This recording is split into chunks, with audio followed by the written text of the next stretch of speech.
For 500 years, Hollywood has fed us a comfortable, sugar-coated lie, a pale, dramatic aristocrat wrapping himself in a silk cape, scared to death of a little garlic and some wooden stakes. But let me tell you the truth, that birthed that myth is infinitely more disturbing than any movie script. The real man behind the Dracula legend didn't need plastic fangs or special effects. He took human suffering and transformed it into a political language so visceral, so absolutely brutal, that the largest, most terrifying military machine on the face of the earth literally turned around and marched home in fear. His name was Vlad III of Wallachia, but you might know him better by the legacy he left behind. To his allies, he was the only steel wall standing between Christian Europe and total domination by the Ottoman Empire, a lone figure holding back the tide of history. But to his enemies, he was something they didn't even have a vocabulary for yet. He was a prince who engineered horror the way a master architect designs a cathedral with mathematical precision with a dark, divine purpose. And always with a specific audience in mind. And here is the part they usually leave out of the history books because it's too heavy to handle. The most devastating weapon in his arsenal wasn't his army. It involved the women of the Ottoman Empire. Wives, daughters, mothers snatched up in raids and turned into a spectacle so vile, so psychologically shattering that it was designed to break the spirit of an entire civilization before a single sword was even swung. We are going to walk through every single bloody step of this timeline. We're going back to the years Vlad spent as a young boy, locked inside the gilded cage of the Sultan's palace, downloading the exact fears and insecurities of the empire he would one day burn to the ground. We'll walk the bloody path that put him on a throne nobody thought he could hold. We will take you all the way to that nightmare scenario when thousands of Ottoman scouts came over a hill and saw an entire valley transformed into a forest of impaled human bodies, thousands of them, including women stretching all the way to the horizon under the flickering torchlight. By the time we're done here, you're going to have to make a hard choice. Was Vlad the last desperate hope of a dying nation, or was he a monster that history should have buried and never forgiven? Before we dive into the deep end, I want to know who I'm talking to. Drop a comment below and tell me what city and country you're watching from right now. And if you're here because you want the raw, unfiltered truth that the mainstream skips over, make sure you join the movement. The year was 1442. And for an 11-year-old boy, everything he thought he knew about loyalty, family, and the world collapsed in the span of a single afternoon. Vlad was born the heir to the throne of Wallachia, destined for power. But he didn't lose his future to a plague or a battlefield defeat. No, he lost it to a handshake, a backroom deal made by the one person supposed to protect him. His own father surrendered him and his younger brother Radu to Sultan Murad II.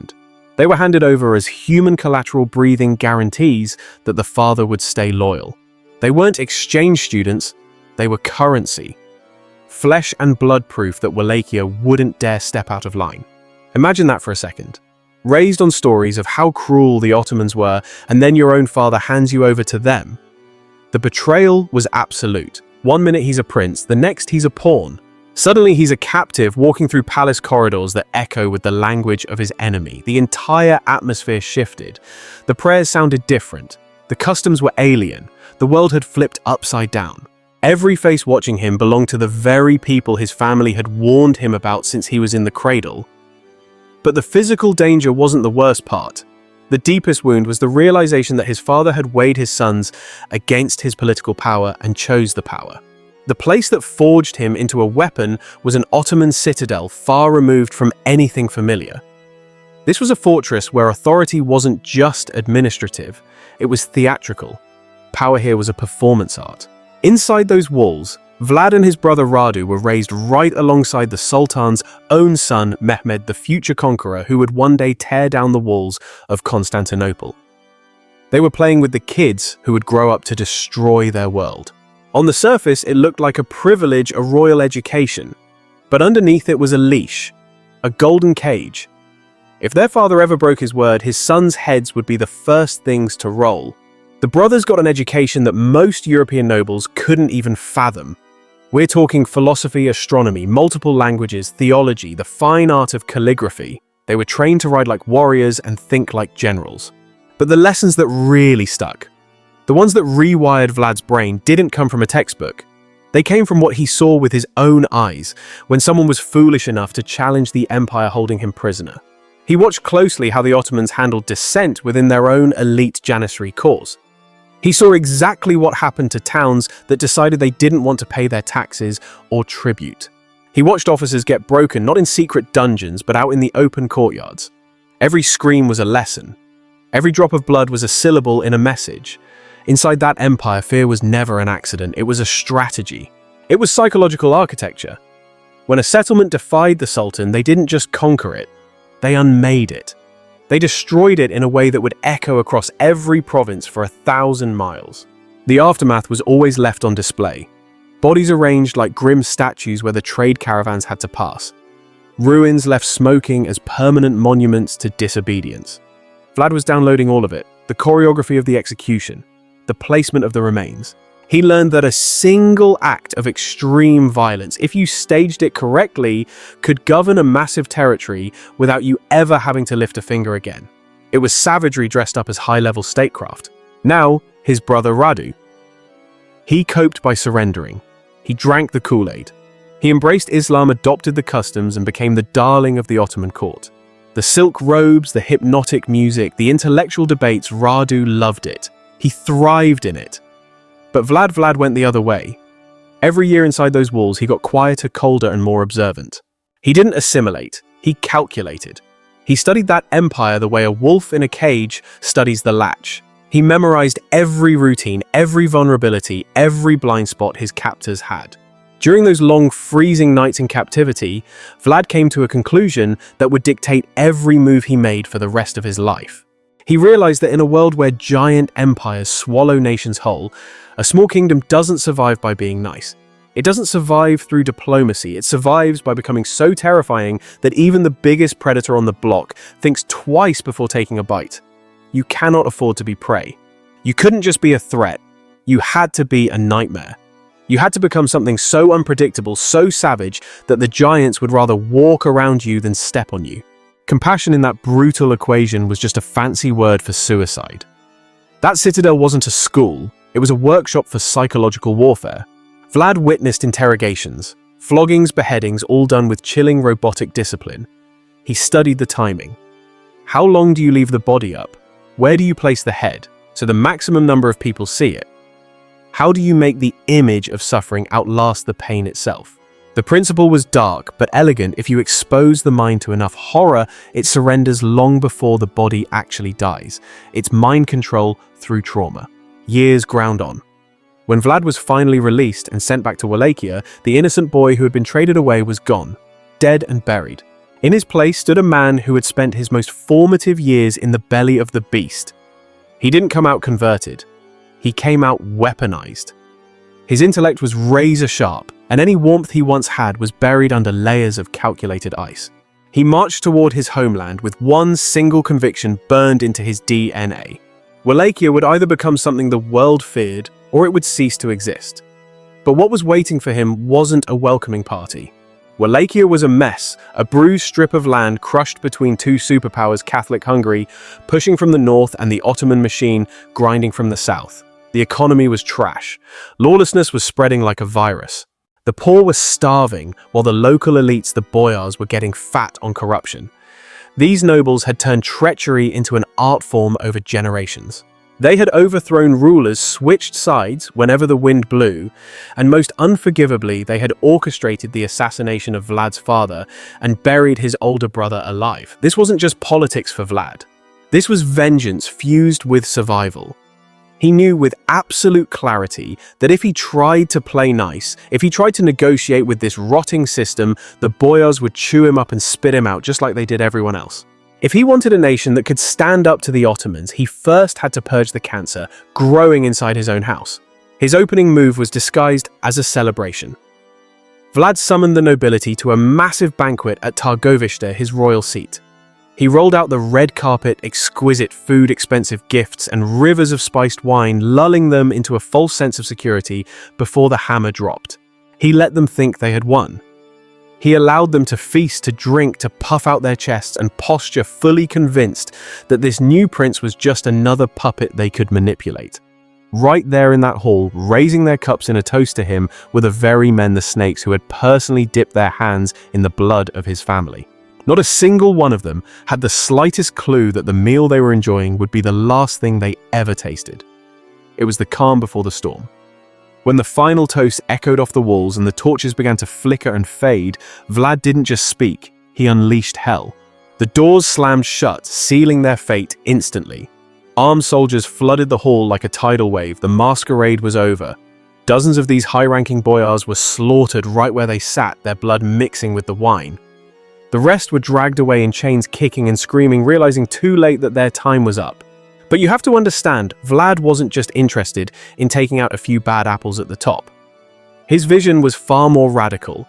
He intended to burn down the entire corrupt hierarchy, to annihilate the class structure that had kept Wallachia on its knees for generations. He was tearing it out by the root. The judgment fell on everyone. The wives and daughters of those executed nobles, women who had lived lives of pampered luxury. Never knowing a day of struggle or physical hardship, were stripped of their status and their silks. Bound like common criminals, they were marched straight toward the unforgiving mountains. Under the punishing heat of the sun and the brutal biting winds of the highlands, these women were forced to confront a nightmare. They were compelled to construct the fortress of Poenari with their own bare hands. Their fine garments turned to rags, disintegrating into filthy strips as the labor destroyed them. Hands that had never touched anything rougher than velvet, cracked open skin, splitting fingernails, torn away as they dragged heavy masonry up impossible slopes. Many of them collapsed and died right there in the dirt, never to rise again. But those who survived, they emerged as different creatures entirely. Vlad's statement was absolute. It didn't matter who your father was. No title, no bloodline, and no gender would shield a single soul from serving his vision.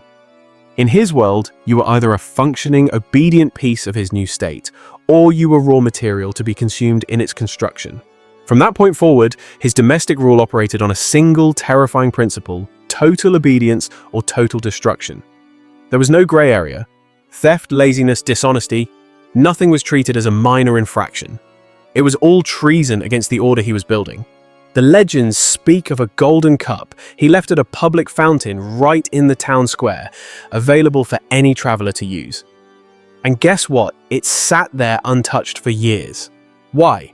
Because every person in Wallachia understood exactly what the price was for stealing under Vlad's watch, and nobody dared to pay it. But his iron grip extended far beyond common criminals or corrupt nobles. He put a target on anyone he deemed to be failing their purpose in his society. That judgment fell on women he considered unproductive or defiant with the exact same crushing force it fell on anyone else. You have to get inside his head to understand this. To him, a human being wasn't a soul with divine rights. A human being was a role. And if that role went unfilled, the person filling it became waste. They became disposable. While he was hammering brutal order into his own territory, the pressure cooker to the south was ready to blow. The Ottoman Empire was breathing down his neck, demanding their annual tribute, their protection money. They wanted gold cattle grain, but they demanded something that cut far deeper into the soul of the nation. They wanted the Christian boys. Sons ripped screaming from their families to be brainwashed and reshaped into Janissary soldiers. Every child taken was a future erased, a son turned into a weapon aimed right back at his own people. Vlad understood this demonic system with a hatred that went way beyond politics. He had lived inside the belly of the beast. He had breathed that air. He despised it with a cold, patient fury that doesn't fade with time, it only gets sharper. In the year 1459, he made his final decision. No more tribute. No more bowing down. And he didn't send a polite diplomatic letter to convey this message. He chose a gesture so violent, so horrific, that it could never be misunderstood. When the Ottoman envoys arrived at his court and refused to remove their turbans, hiding behind religious tradition, Vlad decided to assist them. He ordered his soldiers to make sure those turbans stayed on forever. Iron nails were driven through the fabric, through the scalp, and deep into the bone beneath. The turbans and the skulls wearing them became permanently united in a gruesome display. This wasn't just a diplomatic incident or a mistake. It was an invitation to total annihilation, and he knew it. Vlad understood the geopolitics perfectly. No empire on earth could permit a minor vassal to mutilate its ambassadors and still remain credible on the world stage. He knew the Sultan would be forced to respond with overwhelming, earth-shattering violence. Vlad also knew the math. He could never face the Ottoman military machine in open combat. The numbers, the siege weapons, the infinite resources, every conventional advantage was stacked against him. So he committed himself entirely to the one battlefield, where he believed a small nation could actually defeat an empire, the battlefield of the mind. In the winter of 1461, he made a move the Ottomans never saw coming. Instead of huddling behind his walls and waiting for the invasion, he went on the offensive. He crossed the frozen Danube River and struck Ottoman territory first. This wasn't a campaign for land or glory. It was a strategic operation designed to dismantle courage itself. Settlement after settlement was reduced to piles of ash. Fields were destroyed. Livestock was butchered right where it stood. He was scorching the earth. Families, men, women, children were torn from their homes without any distinction. When he sent his report to the Hungarian king, he didn't sound like a madman. He listed his results with the cold, detached precision of a clerk filing an inventory report. He provided the exact figures: 23,884 Turks and Bulgarians put to death. And that didn't even include the ones who burned alive inside their own homes. For Vlad, these weren't atrocities. They were simply data points, evidence that he was doing whatever was necessary for the defense of Christendom. But beneath that cold arithmetic lay something far more unsettling, something spiritual and dark. He was refining methods of psychological warfare, the way an engineer tests prototypes, adjusting, measuring, improving his craft. You have to realize, in the warfare of that era, captured women were almost never killed in large numbers. They represented value. They were slaves, they were leverage, they were labor. There was an economic logic that usually protected them. Vlad took that logic and incinerated it entirely. He began collecting captives without any regard for age, sex, or status, and he subjected them all to identical, horrific fates. He wanted the Ottoman soldiers following his trail to discover not just fallen warriors, but obliterated families. He wanted them to encounter the complete and total destruction of civilian life, arranged deliberately for maximum psychological trauma. This is the moment he perfected the technique that would permanently attach itself to his name: impalement. The stake was not designed for a swift execution. It wasn't a mercy. It was engineered with sick precision to extend the agony for as long as the human body could physically sustain it. A tall wooden pole was carefully rounded at the tip and coated with oil. It was then forced into the victim through the lower body at a precise angle calculated to bypass the vital organs, traveling slowly upward through the torso. The victim was then hoisted vertical, and the base of the pole was planted deep in the earth, leaving gravity to do the work, pulling the body downward inch by excruciating inch. Death was not immediate. It arrived over hours, sometimes it took days. Beneath the open sky, with flies swarming the open wounds and carrion birds tearing at exposed flesh, with organs slowly displaced and internal bleeding, building without release, the victim became a living monument to suffering. Travelers passing beneath these forests of the dead could see faces still contorted in agony, eyes still open, mouths still frozen in a silent, eternal scream.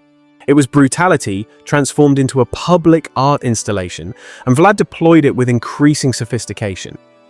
He paid particular attention to the mothers. Captured women with children were not quietly absorbed into the machinery of war or traded as property. They were raised on stakes in the most visible positions available. The message roared louder than any trumpet on the battlefield. He was saying, "I am not only destroying your armies, I am reaching into your homes. I am turning your wives, your daughters, your unborn futures into instruments of war." He understood the human psyche. He knew that for many soldiers marching under the Ottoman banner, the image of their own women subjected to this fate was more devastating than any wound they could suffer themselves. The air along the Danube thickened with the smell of char and decomposition. Vultures wheeled in massive columns above endless rows of the dead. Villages stood hollow and silent. Water sources ran foul with death. Those who managed to escape carried what they had witnessed into every corner of the empire, and the stories moved faster than any cavalry column could ride. That was precisely the point. Word of this campaign of absolute horror finally reached Constantinople, the crown jewel that Mehmed II had ripped from Byzantine hands barely a decade earlier. The Sultan, the man who had breached the legendary walls of the Second Rome, now fixed his attention on this insignificant principality that had dared to humiliate him so publicly. He had already proven he could drag artillery across continents, reduce massive fortifications to rubble, and drown ancient civilizations in blood. But Vlad had struck at something much more vulnerable than military infrastructure. He had attacked the empire's dignity in full view of every ally and rival watching. Mehmed mobilized everything he had. From every province of his vast domain, he summoned the janissaries, the mounted cavalry, the infantry divisions, the combat engineers, and the heavy artillery. History books and contemporary reports give us the raw numbers, and they are staggering. We are talking about estimates of 60,000, maybe upwards of 80,000 soldiers or more. It was a mobilization of biblical proportions, gathering on the horizon like a storm sent by the Almighty to wipe a civilization off the map. Make no mistake, what the Ottomans were planning was not some standard military retaliation or a simple border dispute. This was a calculated campaign of total erasure. The objective was to delete Vlad entirely from the pages of history and force Wallachia back into the chains of submission or grind the entire nation into dust and ashes. But Vlad saw the writing on the wall. He knew exactly what kind of beast was coming for him because he had been raised in the belly of that beast. He spent his childhood held hostage inside the Ottoman machine studying their playbook. He understood clearly that if he tried to meet this Leviathan in a standard battlefield formation, his kingdom would be annihilated in a single afternoon. So he flipped the script and prepared a completely different style of warfare, something asymmetrical and terrifying. He initiated a scorched earth policy that would make a modern prepper shudder.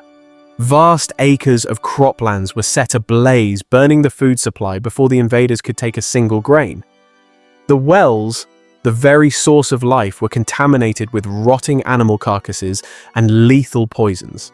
Entire villages were evacuated, leaving behind nothing but empty shells and ghost towns. Now his own people suffered immensely under these orders, but Vlad had made the hard calculation that there was no other alternative. He decided that if his nation could not defeat the empire with steel and gunpowder, he would defeat them with desolation, starvation, and pure dread. As the spring of 1462 bled into the heat of summer, the Ottoman war machine began its relentless march northward. It was a vast river of steel and flesh, an unstoppable force flowing toward Wallachia, convinced of its own invincibility. The Ottoman advance scouts rode ahead arrogant and expecting the usual texture of frontier warfare. They were looking for probing skirmishes, maybe some minor fortifications to topple or the occasional ambush in a mountain pass. But what they walked into was something that defied all military logic. It was the atmosphere that hit them first, a wrongness in the silence like the air itself was cursed. They found fields reduced to black stubble and ash. They found dwellings standing silent without a single living soul inside. They found livestock rotting right where it had fallen, filling the air with the stench of decay. The deeper they pushed into this nightmare, the stranger the landscape became. There were no fleeing civilians to capture, no predictable resistance to fight. There was only the occasional body left in plain view like a grim mark of crude scaffolds erected at crossroads, and the persistent crawling sensation of being watched from the dark tree line. The dark rumors about Vlad that had once circulated in the tea houses and court stories that seemed like exaggerated propaganda or folklore began to feel less like tall tales and more like prophetic warnings of a coming judgment. Now, before we follow those riders to the absolute horror waiting for them at the end of that road, let me pause and say something real. If you have stuck with this story this far, you are not here by accident. You are seeking something deeper. You are the type of person who wants history told without the filters, without the mainstream shortcuts, and with every difficult, gritty truth left intact. That is exactly why we built our inner circle, The Lineage. This is way more than just a membership or a subscription. When you join this movement, you become part of the remnant. The small group of people who make deep dive investigations like this one possible. We are building a community of people who refuse to settle for the surface level narratives they feed the masses. Members get early access to new content and exclusive material that we can't show just anywhere, but more importantly, you help shape which buried stories we unearth next. If this is the kind of raw, unfiltered history you believe needs to survive, consider joining the lineage and standing shoulder to shoulder with the team behind Ancestral. Because beyond the scorched earth and the poisoned water supply, Vlad was engineering one final apocalyptic act. This was not going to be a skirmish. It wasn't even going to be a conventional massacre. He was preparing a spectacle so profoundly horrifying, so spiritually disturbing, that even Mehmed, the man who conquered Constantinople, would find himself physically unable to advance. And at the heart of that nightmare once again were the women. They were transformed into psychological weapons of war without ever holding a blade. What those Ottoman riders discovered when they finally reached the gates of the Wallachian capital was not a demolished city or a crumbling defense line. It was something that defied the categories of warfare entirely. They walked into a landscape where the horizon itself seemed to be populated by human figures suspended between heaven and earth. It was a forest constructed not from timber, but from the bodies of Vlad's enemies. The message he had carved into the earth for the most powerful empire on the planet was only just beginning to be understood by the stunned observers. The Ottoman scouts who first crested that ridge were not rookies. They were not inexperienced men. These were hardened veterans of the Sultan's campaigns. They had ridden through devastated provinces, they had witnessed the bloody aftermath of raids, and they had buried their own comrades taken by ambush. But nothing in their collective experience had equipped them for the abomination Vlad had constructed in the approaches to Targovishte. As the valley opened up before them, they did not see a defensive position or a ruined settlement. They saw an endless grid, a matrix of tall wooden poles, and on every single pole hung a human body. Later sources and historical records describe a field stretching nearly 3 kilometers in length and a full kilometer across. It wasn't a forest of trees, it was a literal forest of flesh, a monument to death on an industrial scale. Contemporary chroniclers place the number of victims at roughly 20,000. Let that sink in. This was not the scattered carnage left behind after a chaotic battle. This was organized. It was systematic. It was intentional. The highest-ranking captives had been mounted on the tallest stakes near the center, as though Vlad had imposed a grotesque hierarchy even upon the dead. Surrounding them in widening rows were the common soldiers, the farmers, the elderly men, the adolescent boys, and the women. You have to understand most military leaders of that century as savage and brutal as they were still observed certain unspoken boundaries when it came to female captives. Sure, they might be enslaved, violated, or bartered as commodities, but the mass public execution of women on this scale, that was virtually unknown. Vlad shattered that convention deliberately. He dragged the women to the very center of this display to send a message that the old rules were gone. Witnesses recall the haunting sight of long hair stirring in the breeze, garments stiff with filth and dried blood, and bare feet dangling motionless above the ground. Some of the bodies had already begun to rot and decompose in the sun. Others were recent enough that their final expressions of agony remained legible on their faces. But what shattered the observers most completely were the mothers. Some had been impaled within arm's reach of their own children. Others had their infants fixed to the very same stake, tiny forms lashed or pierced alongside the bodies that had carried them into this world. It was a complete perversion of the natural order. It is impossible at this distance in history to separate precise documentation from the inevitable distortion of horror and legend. But the pattern across every single account is consistent. Vlad had made the family unit itself part of the weapon. He wanted every Ottoman soldier staring at those women to see his own wife. He wanted him to see his own daughter, his own mother. Impalement, as Vlad practiced, it was not just improvised fury or blind rage, it was a technique refined for maximum duration and maximum visibility. The victim was positioned with surgical precision so that death would arrive as slowly as the human body could possibly sustain. The pole was angled to initially bypass the heart and the major arteries, prolonging the suffering. Once the body was hoisted upright and the base planted in the ground, gravity became the executioner, pulling the victim downward by fractions of an inch. Pain, extreme dehydration, and systemic shock completed the gruesome process. A single person could remain suspended and conscious for many hours, sometimes even longer, watching the living world move beneath them while they died by inches. By the time Mehmed II reached the field with the bulk of his forces on June 17, 1462, Most of those on the stakes had already died. But the enormity of the scene remained intact. The smell arrived first, a heavy cloud of putrefactional blood and human waste baking in the summer heat. Then the visuals struck them row upon row of poles. Clouds of insects buzzing in the air, dark birds descending to pull strings of tissue from exposed wounds. The atmosphere was saturated with death. There was no direction a man could turn his head without confronting it. Now remember, Mehmed was no stranger to atrocity. He was the man who shattered the defenses of Constantinople. He had sanctioned mass killings before. He had executed rivals within his own bloodline to secure his throne. And yet Ottoman and Italian chroniclers alike, many of them openly hostile to Vlad, converge on the same observation: the scene disturbed the Sultan visibly.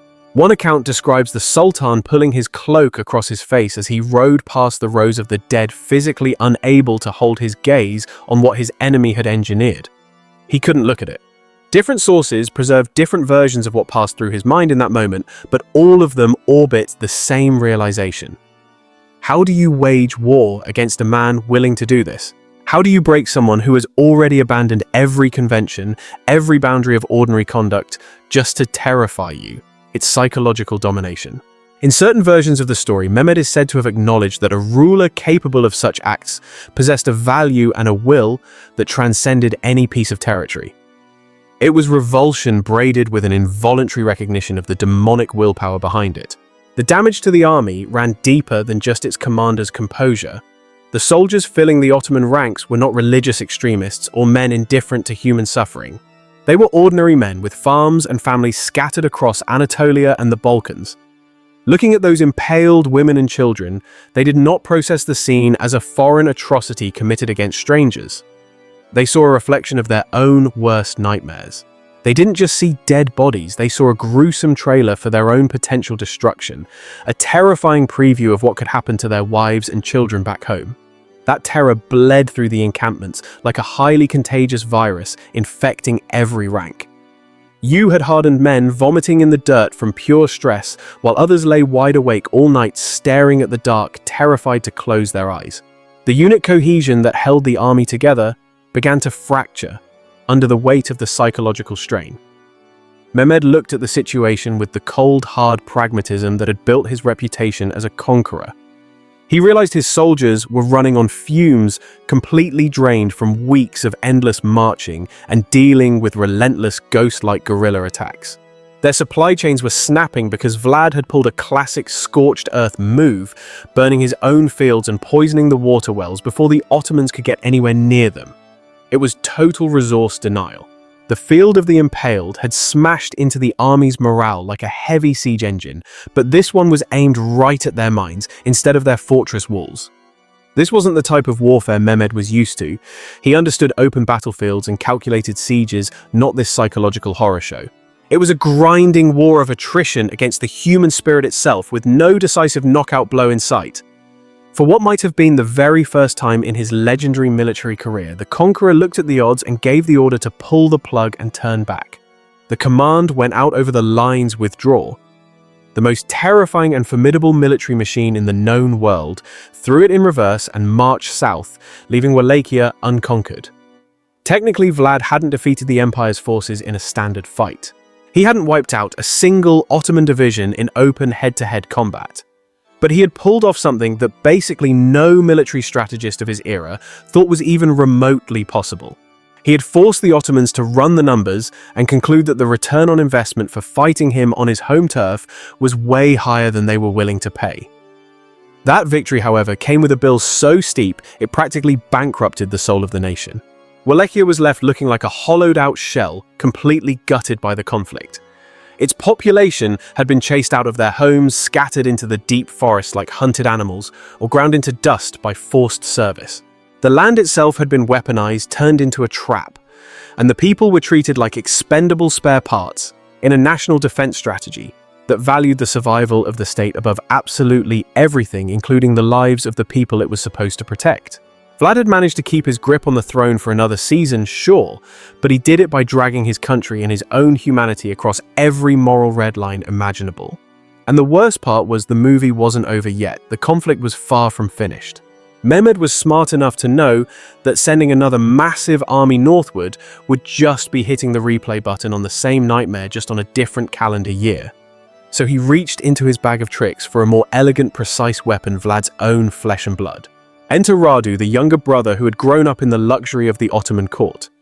He had long since converted to Islam and woven himself tightly into the fabric of the Sultan's inner circle. The contrast was stark, where Vlad was blunt, brutal, and terrifying. Radu was polished, refined, and diplomatic. Where Vlad governed through sheer dread and intimidation, Radu knew how to sell a product. People were desperate to buy the promise of a boring, normal life. The Sultan bankrolled Radu with troops and pointed him toward Wallachia with a public relations campaign designed specifically for exhausted ears. The message was simple: I'm not bringing steaks, I'm bringing stability. Under my watch, the grocery stores reopen. You can plant your crops without fear. Your taxes will follow a predictable pattern, not random extortion. No more forests made of corpses, no more seeing your own prince burn down your village in the name of resistance. Meanwhile, Vlad doubled down on the only playbook he trusted. He kept torching his own settlements to starve out the enemy, hunting down anyone he even suspected of looking at him sideways. For a Wallachian mother trying to hide her kids in some backwater village, the mental math was absolutely unbearable. From the south, you had armies coming to snatch up her sons and daughters as conscripts for the war machine. From her own ruler's side, you had raids that could burn her house to cinders just to prove a point about national defense. Radu's camp started looking like a beacon of hope, a magnet for defectors. The boyars, the local nobles who had spent years sweating bullets under Vlad's terrifying gaze, finally saw an exit ramp. They started sending their families, wives, daughters, children over to Radu's protection as a down payment on their allegiance. For these women, the sudden reversal of fortune must have been mind-bending and disorienting beyond comprehension. Think about it. One season, Vlad has noble women hauling rocks up mountainsides, like pack mules until they drop. A few seasons later, their sisters and cousins are being welcomed by his own brother as honored VIPs, symbols of a gentler new order. The approach worked like a charm, systematically taking apart Vlad's power base. Village by village, estate by estate, his support just evaporated. The people had simply hit their limit. They were totally burnt out on living in a nation that was perpetually 5 minutes away from setting itself on fire. The very fear that Vlad had used to crush crime and enforce discipline was now blowing up in his face. If your own ruler is just as dangerous to you as the enemy at the gates, then any alternative, even one backed by Ottoman power, starts to look like sweet mercy. By the autumn of 1462, Vlad was basically a one-man show standing nearly alone. His core Praetorian Guard remained loyal to the bitter end. But the broader foundation you need to actually run a country had vanished into thin air. Radu, backed by Ottoman muscle, and the Wallachian nobles who flipped sides, pushed deeper into the heartland. Vlad pulled back into the brutal safety of the high mountains, retreating to the fortress at Poenari. Talk about irony. This was the same stronghold built by the bleeding hands of those noble women years before. The stage for his personal catastrophe couldn't have been more heavy with symbolism. Poenari was perched high up above the Arges River, a place you could only get to by climbing a steep, merciless staircase that felt like it went straight to the sky. Inside those walls, Vlad huddled with his last few die-hard followers and his family. His wife was there with him. Now history books argue about her exact name, but the story of her final moments has survived across centuries of local memory. As Radu's forces tightened, the noose fires on the valley floor lit up the night. The sounds of war drifted up, troops marching, structures crashing down, distant shouting filling the mountain air. Vlad's wife stood on the ramparts watching it all go down, and she understood with crystal clarity what getting caught would actually mean. She wasn't just some anonymous prisoner of war. She was the wife of the boogeyman, the spouse of the man half the region wanted dead. If she fell into enemy hands, she would become a living trophy, paraded, degraded, and likely destroyed in public to satisfy the mob's hunger for payback against her husband. Local tradition says she turned to the people beside her and dropped a final declaration. She basically said she would rather let the fish in the river eat her body than allow herself to become a sideshow spectacle for her enemies to mock. And with that, she stepped off the highest point of the fortress and plummeted toward the Arges River far below. Whether those were her exact words or if the story evolved through generations of retelling the site, is still named after her tragic end, known to this day as the River of the Princess. That same night, Vlad slipped out through a secret mountain tunnel, leaving behind the fortress and the woman who had stood closest to him. For all intents and purposes, his war for Wallachia was a wrap. He had forced a massive empire to back down once, but he couldn't keep his own nobility in line or even hold his own household together. He was now a fugitive prince with nothing left in his pocket but a scary reputation. He rode toward the Kingdom of Hungary, hoping to get help from King Matthias Corvinus, a Christian monarch, who had publicly hyped Vlad up as a champion against Ottoman expansion. Instead of a helping hand, he walked into cold, hard calculation. Matthias had his own diplomatic deals to cut his own reputation to manage before the royal courts of Western Europe. Openly backing a guy who was already notorious globally as a butcher carried political risks that outweighed any strategic benefit. So the supposed defender of Christendom was quietly thrown in handcuffs. But here's the thing, you can't just lock up a legendary figure like Vlad without giving the world a good justification. And this is where a different kind of warfare began. A war fought not with stakes and fire, but with ink and paper. Europe was going through a massive tech revolution. A recent invention, the printing press by Johannes Gutenberg, had begun to reshape how news traveled faster than ever before. For the first time in human history, pamphlets and cheap booklets could be mass-produced by the hundreds, then by the thousands. It was mass media born overnight. Allies of Matthias and enemies of Vlad jumped on this new technology with enthusiasm. They flooded the market with printed accounts complete with woodcut illustrations, basically the viral memes of the 15th century. These images showed Vlad chilling at a dinner table right in the middle of a forest of steaks, calmly dipping his bread in a bowl of blood while executioners were chopping people up all around him. The numbers were pumped up, scenes were totally fabricated, and gossip was mixed seamlessly with documented fact. The objective was transparent: take Vlad from being a ruthless politician and turn him into a monster that existed totally outside the boundaries of human behavior. The ultimate irony is that this smear campaign succeeded so thoroughly that it actually laid the foundation for the Dracula legend itself. They tried to destroy a man, but they accidentally created an immortal monster. Long before Hollywood screenwriters or Bram Stoker ever dreamed up a vampire count, the printing presses of German-speaking Europe were already churning out the original viral horror stories. We are talking about centuries ago, but the public appetite for fear was just as voracious then as it is now. Readers across the continent were devouring these sensationalized, blood-soaked tales of the Impaler prince, treating them like the ultimate tabloid scandal of the Middle Ages. It was a simple formula: the more grotesque and violent the account, the faster it spread from town to town. It was the ancient version of clickbait: if it bleeds, it leads. But here is the thing about propaganda and smear campaigns: there is usually a kernel of terrifying truth buried under the hype. When you strip away the exaggeration, you find a consistent pattern of absolute brutality that suggests a genuine foundation in reality, especially regarding how Vlad handled the women within his own borders. Vlad wasn't just a ruler, he was the ultimate authoritarian control freak consumed by a dark obsession with order. He looked at his nation and saw a machine that needed to run with zero friction. In his mind, hard labor, strict discipline, and a rigid social hierarchy were the skeleton of a functional state. If you weren't part of the solution, you were a problem that needed to be surgically removed.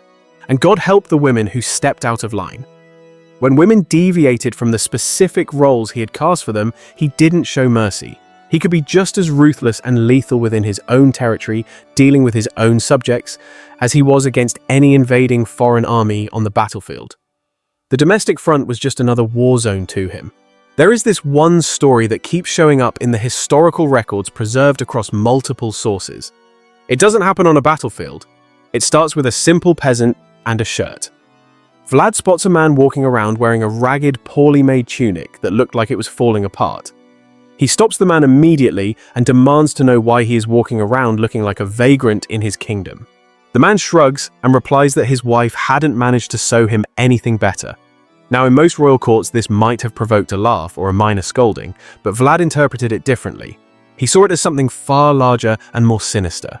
To him, this wasn't just a bad shirt. It was a woman neglecting her fundamental obligation to the state. It was a symptom of laziness, a sign of disorder and a rot that he was determined to burn out of his kingdom. He didn't just lecture the husband, he had the guards drag the wife out of her home and bring her before him. He looked her over with a cold, clinical eye. She was physically capable, she wasn't sick, and she had no infirmity. In his twisted judgment, there was absolutely no justification for her failure to perform her duty. The trial was over in seconds, and the punishment was immediate and extreme. Depending on which history book you read, the outcome varies, but it is always a nightmare.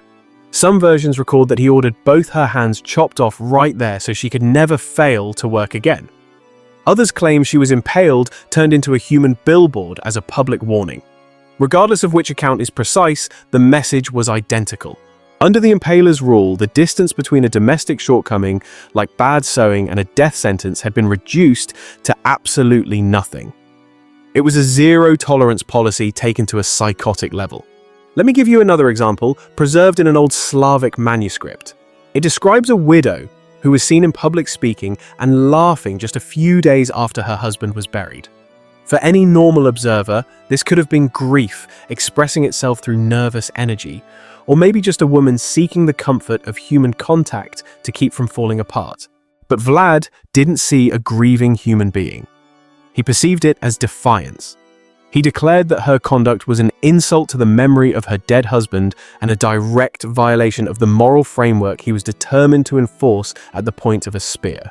He sentenced her to death, but he chose a method that reflected his particular brand of sadistic creativity.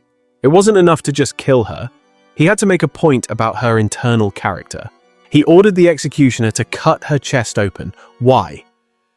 Because he claimed he wanted to inspect whether a faithful heart actually existed within her, or if it was just the emptiness he had already judged her for. It was a literal autopsy of the soul while she was still part of this world. The execution was framed as an examination, a perverse attempt to demonstrate that her interior nature confirmed the verdict he had already passed on her exterior behavior. Even if we allow for the distortions introduced by his enemies who wrote these chronicles, the underlying pattern holds firm.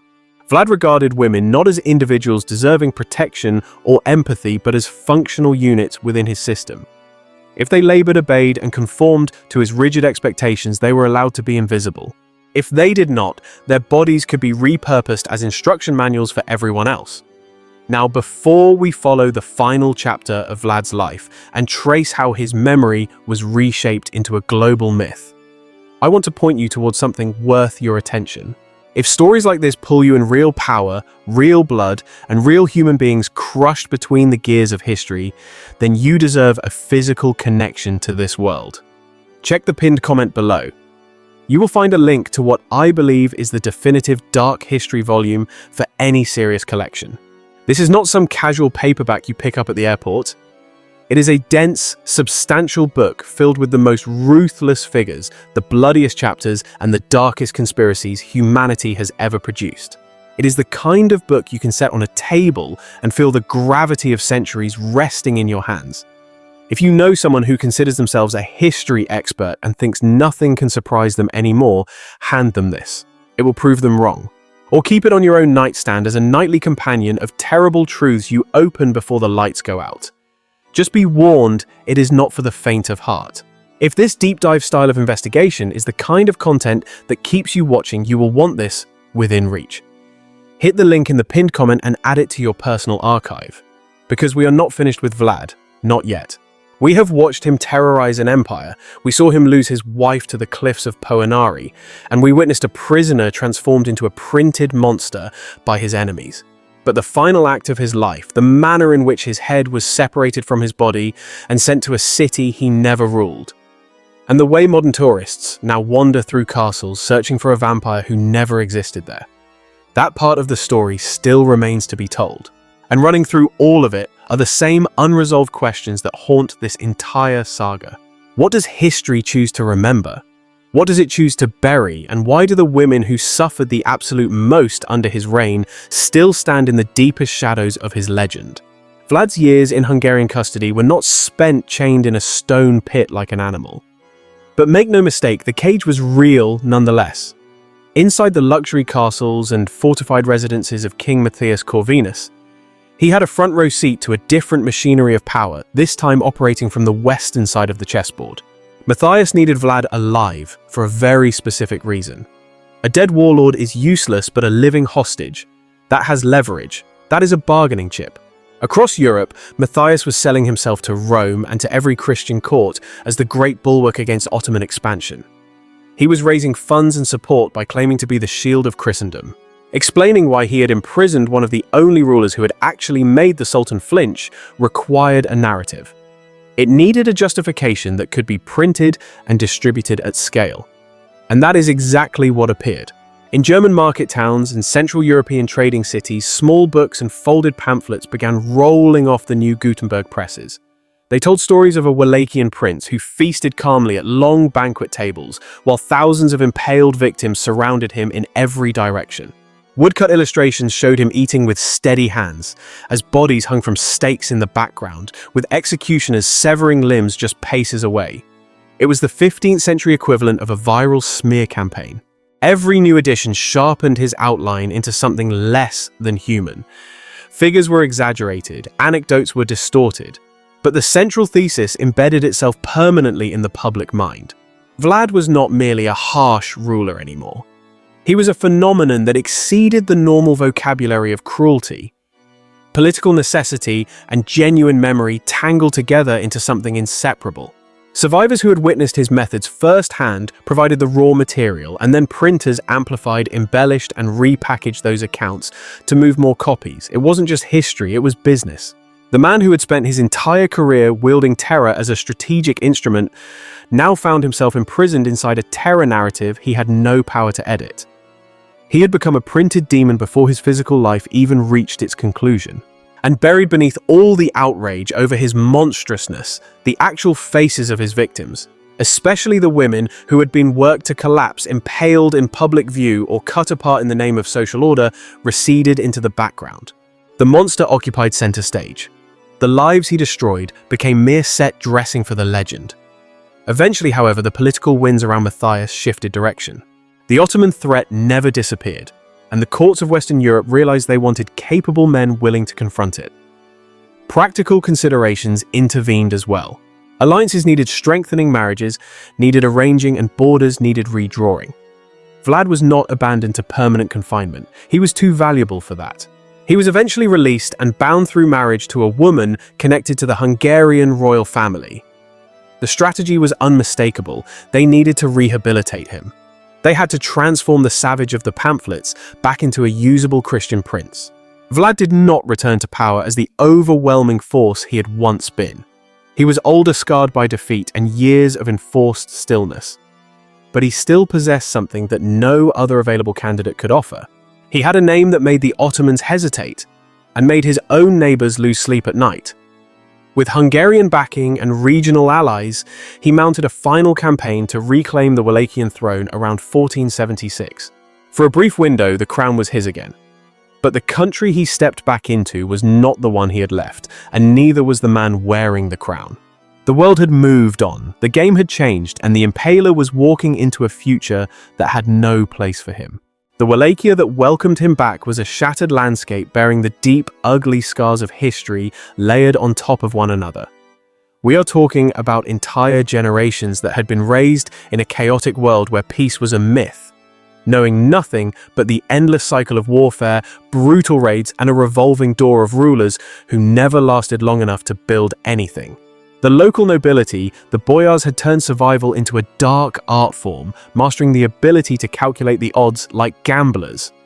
They learned to read the shifting winds of power, the same way a seasoned farmer reads the coming weather, making sure they never committed their loyalty to anyone permanently, because in this game, loyalty was a death sentence. Families across the region had been torn apart, forced to surrender their young sons to the Ottoman janissary system to be raised as soldiers for the enemy. They watched their harvest fields turn to charcoal by scorched earth campaigns designed to starve invaders, and they lost their daughters to the horrors of slavery or forced marriages across hostile borders. In the past, Vlad had used absolute terror to hammer this broken society into rigid alignment, driving his will into the people like iron nails driven through thick planks. But now the entire structure was groaning and shifting under the weight of it all, no matter how much violent force he applied to keep it together. When we look for the truth about his final months, the historical record becomes fragmented and full of contradictions, like a puzzle with missing pieces. Some sources describe him launching renewed aggressive military operations against the entrenched Ottoman positions, fighting until the bitter end. Other records suggest he was fighting a civil war against local rivals who were desperate to unseat him before he could consolidate his power again. But what every single account shares is a pervasive sense of erosion. The terrifying fear that had once compelled absolute obedience from his people had finally exhausted its potency. There is a universal truth in leadership that Vlad learned too late when a ruler relies on extreme cruelty as his primary instrument. For too long, the population does not quietly love him or respect him. Instead, they quietly wait in the shadows for the very first viable opportunity to be rid of him forever. That fatal opportunity arrived without any warning. In late 1476, Vlad was killed either in open combat or in a sudden treacherous ambush near the contested borderlands between Wallachia and the territory monitored by the Ottomans. To this day, the precise location and the exact date remain subjects of intense scholarly disagreement and debate. Some later traditions claim he fell heroically during a chaotic engagement with Ottoman raiding parties that caught him off guard. However, other theories suggest a far more tragic end, proposing that his own soldiers struck him down in the confusion of the battle, mistaking their own prince for an enemy combatant in the heat of the moment. A few darker, more cynical accounts propose that the nobles, who had lived in fear of him for so long, finally turned their blades on him, deliberately seizing a moment of chaos to assassinate the tyrant. But what carries the greatest historical weight is the gruesome reality of what happened to his body afterward. Regardless of whoever actually delivered the killing blow, his enemies immediately recognized the massive strategic value of his head. According to multiple historical traditions, his head was severed from his corpse, thoroughly cleaned and packed in a jar of honey to prevent decomposition during the long transport. Let's be clear, this was not a gesture of care or respect for the fallen leader. The use of honey was strictly a practical preservative to keep the organic material from rotting over the long distance, ensuring the trophy arrived intact. The head was then carried all the way to Mehmed II in Constantinople. For the Sultan, this was far more than just a military trophy, it was personal closure. Years earlier, he had ridden past the forest of the Impaled and been physically unable to keep his eyes on the horrors Vlad had constructed. Now the face that had authored that living nightmare was delivered to him on a platter, stripped of everything, stripped of its voice, its will, its power, and its threat. Historical sources indicate that the head was mounted on a high stake and displayed at the city walls or in a prominent public location. It was put there so that every passerby could confirm with their own eyes that the impaler was truly finished and could hurt them no more. The man who had used stakes to broadcast messages of terror across an entire region ended his earthly existence as just one more severed head on a pole displayed in the capital of the very empire he had spent his entire lifetime opposing. In that single gruesome image, the circle completed itself with almost literary precision. But while the man was dead, the stories and legends surrounding Vlad were only beginning their centuries-long expansion into myth.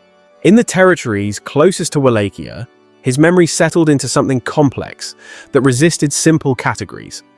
Some regarded him as a vicious tyrant whose reign had been a sustained nightmare, particularly for the vulnerable and the weak. Others, especially as the centuries passed, chose to emphasize the strong hand of the leader who had kept the roads safe from bandits and kept foreign armies at a distance through sheer force of will. Many people held both of these interpretations simultaneously without feeling any contradiction, viewing him as a monster who had also functioned as a necessary shield. But for the women who had lived under his absolute authority, the memory carried a different texture entirely.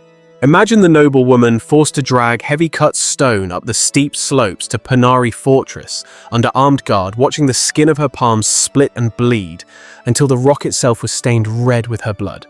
Picture the peasant wife who understood deep down that a poorly sewn garment on her husband's back could be interpreted as a sign of laziness and become her literal death warrant. Think of the widow condemned simply because her grief did not perform itself loudly enough for the state's liking, sentenced to be cut open so a tyrant could claim to inspect the loyalty of her heart. Their experiences were never reproduced in woodcut illustrations for the history books. Their suffering never became a best-selling pamphlet circulated across the printing houses of Europe. It remained a local trauma whispered within families or buried in deep silence until no one remained alive to whisper it at all. Historians working through the archives in later centuries unearthed documents that preserve some of these smaller, tragic episodes. In one account, Vlad's men encounter a woman begging in public, claiming her husband has died and left her completely destitute. Rather than offering her aid or charity, Vlad orders a background investigation and discovers she possesses a small unused inheritance. For this deception, he has her impaled without a second thought. In another terrifying case, a woman conceals a lover while her husband is away on business. When Vlad learns of the affair, the consequence is not social shame or divorce, it is brutal mutilation and execution. Again and again across these grim records, women surface as the primary targets of a ruler consumed by absolute control. In Vlad's own twisted framework, these punishments were not random outbursts of sadism. They were calculated components of a comprehensive system of order. Every person occupied a designated function in his machine, and every function carried specific, non-negotiable duties. A wife was required to clothe her husband properly, to mourn with appropriate gravity, and to avoid any conduct he classified as shameful. If she failed in these domestic tasks, he believed the entire architecture of social order was threatened. That fanatical conviction allowed him to reclassify a simple domestic shortcoming as a criminal offense against the state itself. And once that reclassification was accepted, there was no ceiling on the punishment that could be justified in the name of stability. This is where the terrifying connection between the massive killing fields and the private household becomes impossible to ignore. The same intellect that designed the mass impalement of 20,000 human beings also determined that a single woman's poor needlework or a widow's laughter could constitute matters of life and death. The extreme terror projected outward against the Ottomans was constructed on a foundation of smaller, constant terror, imposed internally, directed most often at those with the least capacity to resist or fight back. Centuries accumulated and rolled on. The Ottoman Empire expanded, contracted, and eventually dissolved into history. Borders were redrawn repeatedly, and new nations and rulers emerged from the wreckage of the old ones. But Vlad's legend adhered to the Carpathian landscape like a stubborn stain that no amount of time could dissolve. Foreign travelers copied older accounts and introduced fresh distortions of their own to spice up the story. Some reimagined him as a pure national champion and hero. Others cast him as a blood-drinking fiend, operating totally beyond the limits of humanity. Almost no one thought to ask what had actually happened to the ordinary people ground to dust between his brutal methods and the empire's ambitions. In the closing years of the 19th century, an Irish novelist named Bram Stoker encountered the name Dracula and a handful of vague references to a savage Wallachian prince. He blended these fragments of history with regional vampire folklore and the machinery of his own dark imagination to create something new. From that literary fusion emerged the fictional Count Dracula, an immortal aristocrat entombed in a Transylvanian castle, sustaining himself on human blood, recoiling from sunlight and crucifixes and pursuing women he desired to possess for eternity. The historical Vlad III had absolutely no connection to coffins or nocturnal transformations. He died the way countless mortal rulers died, violently on a contested piece of ground, bleeding out into the mud. But his name had been permanently welded to the fantasy. Hollywood later seized Stoker's creation and industrialized it into a global icon, stripping away the real history for entertainment. We got black capes and ivory fangs, hypnotic gazes, and candlelit corridors and gothic castles, photographed through soft atmospheric filters to sell tickets. Tourists began arriving in Romania, not to understand Wallachia's centuries of survival between two empires, but to search for the real castle of Dracula. Most were directed to Bran Castle, a visually dramatic fortress perched on a cliff that was never Vlad's primary residence and may have had little or no meaningful connection to him during his actual lifetime. You walk into these pop-up shops in October, and what do you see? It is a marketplace of mockery. Shelves are stacked high with cheap plastic fangs made overseas, wine goblets decaled with fake drops of blood, and disposable polyester cloaks flying off the racks by the thousands. We have taken a spirit of murder and commodified it, selling darkness back to our children for $5.99. To the sleeping masses, this looks like innocent fun. They tell you it is just harmless entertainment to spice up the season. Americans love the adrenaline rush of a haunted house or a scary movie because it is contained within a safety box. They enjoy the theater of horror because they believe it carries no spiritual weight and no real-world consequences. But if you have the eyes to see, you know there is something far more sinister lurking beneath that plastic veneer. The Hollywood vampire you see on screens kills because of some romanticized curse or a scriptwriter's imagination. He is depicted as a tortured doll, a predator driven by a biological hunger or some misunderstood dark magic that makes him tragic rather than evil. However, the historical truth of Vlad the Impaler is not a movie script. It is a lesson in calculated terror. This man did not kill out of instinct, he killed as a form of violent communication. He treated human bodies like billboards arranging corpses to send a very specific, undeniable message to his enemies. And he wrote those messages in the blood and flesh of living, breathing human beings who were made in the image of God. We are not talking about mysterious, immortal brides from a gothic novel. We are talking about the desecration of the family unit. He targeted the backs, the chests, and the wombs of women mothers who held families together, daughters with futures ahead of them and wives who were loved. Think about the servants who woke up one morning to find their humanity had been revoked. They discovered they had been reclassified from people into raw material for a prince's political theater. This is the ultimate dehumanization, reducing a soul to a prop in a display of power. When tourists stand on those castle ramparts today, posing for selfies with novelty fangs and smiling for social media, they are standing on blood-soaked ground.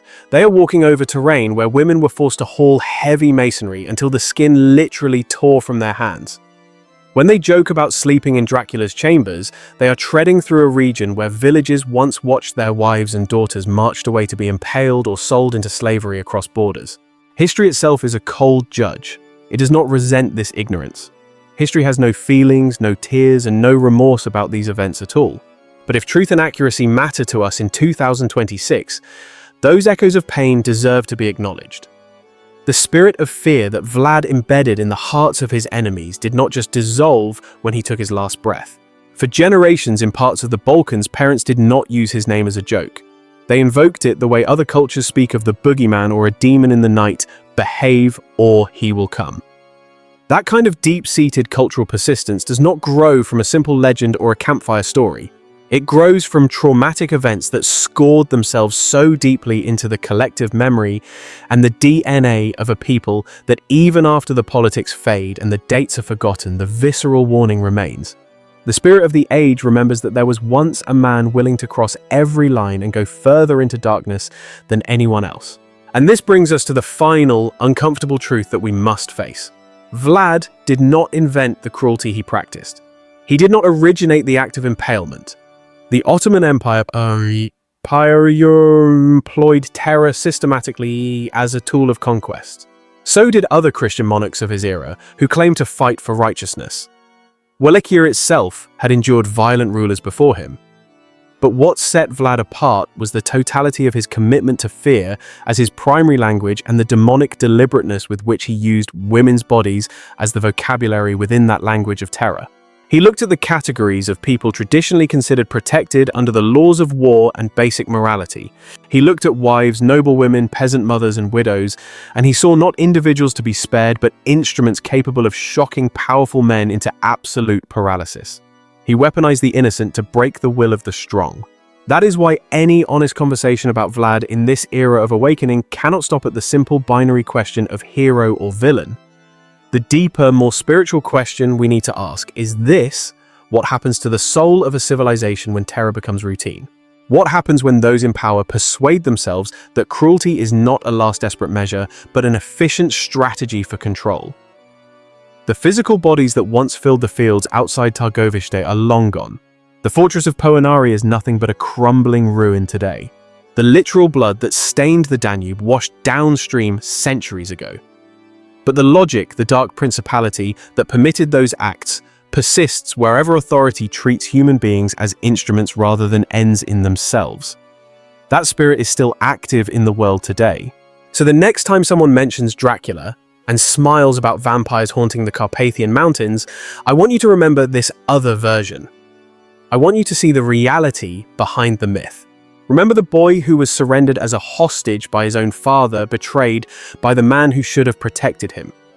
Remember the man who converted his homeland into a weapon of mass psychological destruction.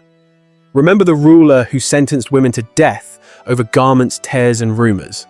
Remember the hardened Ottoman soldiers, men who had seen war, who saw their deepest fears materialized in the bodies of impaled mothers and were shaken to their core. And most importantly, remember the wives and daughters whose names were never recorded in the history books. Their final sight of this world was from the top of a wooden stake, looking down at a road they would never walk again. If you have stayed with this story to the very end, I want to thank you. You are the kind of person who refuses to look away when history turns brutal, and that level of awareness matters more than you know in these times.